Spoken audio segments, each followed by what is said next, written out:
15 August Bangabandhu Sheikh Mujibur রহমানের মৃত্যুবার্ষিকী। 1975 সালের এই দিনে বঙ্গবন্ধুকে নির্মমভাবে সপরিবারে হত্যা করা হয়।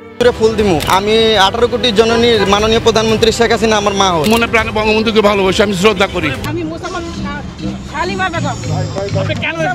আমি আইছি বঙ্গবন্ধুর বাড়ি, এটা ফুল দেওয়ার জন্য। বঙ্গবন্ধুর বাড়িতে 15 আগস্ট আজকে বঙ্গবন্ধুর বাড়ি, এখানে খুন হয়েছে। 18টা মানুষ ওই একই রাত্রে খুন করছে, আপনারা জানেন। এখানে ত্যাগ করছে বঙ্গবন্ধু, এই কারণে আমি এখানে ফুল দিতে আসছি। জনগণ আসুক না আসুক, জনগণ আসুক না আসুক, আমি তো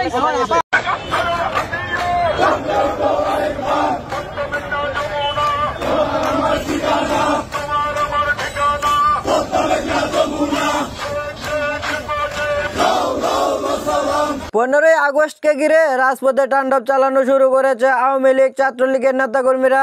এ সময় জয় বাংলা জয় বঙ্গবন্ধু স্লোগান দিয়ে হামলা চালায় এনসিপি নেতাকর্মীদের উপর। ক্ষমতাচ্যুত দলকে টার্গেট করে 7টি জেলাকে ঝুঁকিপূর্ণ ঘোষণা দিয়ে বিপুল পরিমাণে পুলিশ ও গোয়েন্দা বাহিনী মোতায়েন করেছেন ইউনূস সরকার। শেখ মুজিবুর রহমানের মৃত্যুবার্ষিকী ঘিরে দেশের বেশ কয়েকটি জেলা ও মহানগরে নাশকতার পরিকল্পনা করছে কার্যক্রম নিষিদ্ধ থাকা আওয়ামী লীগ। এর মধ্যে 7টি জেলা ও 2টি মহানগর রয়েছে। তবে গোয়েন্দা রিপোর্টের তথ্য অনুসারে নাশকতার পরিকল্পনায় বসে নেই আইন শৃঙ্খলা বাহিনী। নাশকতার আশঙ্কা করা হচ্ছে ফরিদপুর, রাজবাড়ী, শরীয়তপুর, মাদারীপুর, গোপালগঞ্জ, লালমনিরহাট, চট্টগ্রাম এবং ঢাকা ও চট্টগ্রাম মহানগরে।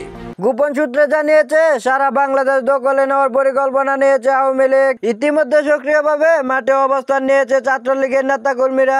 আমি রাজনৈতিক পরিবারের সন্তান এবং আমার দেশ এবং আমার দলের প্রয়োজন হলে যদি কোনো বিপদ আসে আমাকে ডাক দিলেই আমি সাড়া দিব। এবং আমি রাজপথে ছিলাম 2001 সালে যখন 4 দলীয় জোট সরকারের শাসনামল ছিল।